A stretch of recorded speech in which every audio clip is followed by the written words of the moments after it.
இந்த ஊர்ல இருக்க ஜமீனுமே ரொம்ப கெட்டவனா இருப்பான். எந்த அளவுக்குன்னா அந்த ஊர்ல இருக்க ஒரு பொண்ணு வேற ஒரு பையனை கல்யாணம் பண்ணிட்டு வந்திருப்பா. அப்ப அந்த பொண்ணையும் அந்த பையனையும் ஆசீர்வாதம் பண்ற மாதிரி பண்ணிட்டு அவங்க ரெண்டு பேருமே காட்டுக்குள்ள நடந்து போயிட்டு இருக்கும் போது அவங்க பின்னாடியே போய் அந்த பொண்ணை என் கூட அனுப்பி வை அப்படின்னு சொல்லி அந்த பையனை மிரட்ட ஆரம்பிக்கிறாரு. ஆனா அவன் அதுக்கு பயப்படாம எஜமானி எகுத்து பேசுறான். அதனால இவர் கோவப்பட்டு அவனை தள்ளி விடுவாரு. அப்ப பின்னாடி இருக்க கிளை அவனோட வயிற்றுல குத்தி அங்கேயே இறந்து போயிடுறான். இவருமே அந்த பொண்ணை தூக்கிட்டு அங்கிருந்து போயிடுறாரு. சோ அதே மாதிரி அந்த ஊர்ல இவருக்கு எல்லா வேலையும் செய்யற ஒருத்தன் இவருக்கு பிடிச்ச பொண்ணை கல்யாணம் பண்ணிட்டு வந்து நிப்பான். அதை பார்த்தோன்னே இவருமே அவங்க ரெண்டு பேர்த்தையுமே வாழ்த்துற மாதிரி வாழ்த்திட்டு அந்த பொண்ணையுமே அவன்கிட்ட கேட்பான். அதனால அவனுமே பயங்கரமா கோவப்பட்டு அந்த ஜமீனை எகுத்தி பேசி அவர் கூட சண்டையுமே போட்டுட்டு அந்த பொண்ணை கூட்டிட்டு தன்னோட கிராமத்துக்கு போயிருவான். ஆனா இவருமே அந்த பொண்ணு மேல இருக்க ஆசைனால அவங்க ரெண்டு பேருமே போன கிராமத்து மக்கள் கிட்ட அவங்க ரெண்டு பேருமே எங்க அப்படின்னு கேட்டு அந்த ஊர் மக்களே டார்ச்சர் பண்ண ஆரம்பிக்கிறாங்க. சோ இதை பார்த்து அவனுமே பயங்கரமா கோவப்பட்டு அந்த ஜமீனோட ஆட்கள் எல்லாத்தையுமே அடிச்சு தன்னோட மக்களை காப்பாத்திடுறான். அதனால இந்த ஜமீனுமே பயங்கரமா கோவப்பட்டு அந்த ஊர் மக்களுக்கு போற தண்ணி எல்லாத்தையுமே ஸ்டாப் பண்ணிடுறான். அதனால இப்ப அந்த ஊர்ல இருக்க எல்லா விவசாய நிலமுமே வறட்சியாகி போயிருது.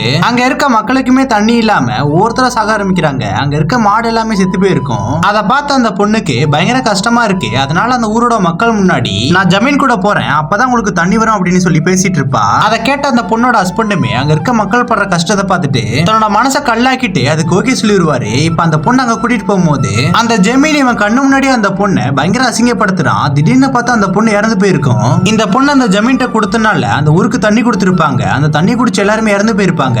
அதை பார்த்து அந்த ஊர்ல இருக்க மீதி மக்கள் எல்லாருமே பயங்கர கோவப்பட்டு அந்த ஜமீன் இருக்க இடத்துக்கு கிளம்பி வராங்க. இப்ப இவனுமே தன்னோட மனைவி இறந்து போறதுக்கு ஜமீன் தான் காரணம் அப்படின்னு தெரிஞ்சோடனே அவரை போட்டு பயங்கரமா அடிக்க ஆரம்பிக்கிறான். கடைசி அந்த ஜமீனை கொல்ல போகும்போது அவனே கழுத்தெடுத்துட்டு இறந்து போயிருவான். இவங்க ரெண்டு பேருமே போட்ட சண்டையில இவனுக்குமே காயமே இருக்கும். சோ அதனால இவனுமே இறந்து போயிடுறான். சோ தன்னோட ஊர் மக்களுக்காக இவனும் தன்னோட மனைவியும் பண்ணது சரியா தப்பான்னு கமெண்ட்ல சொல்லிட்டு போங்க.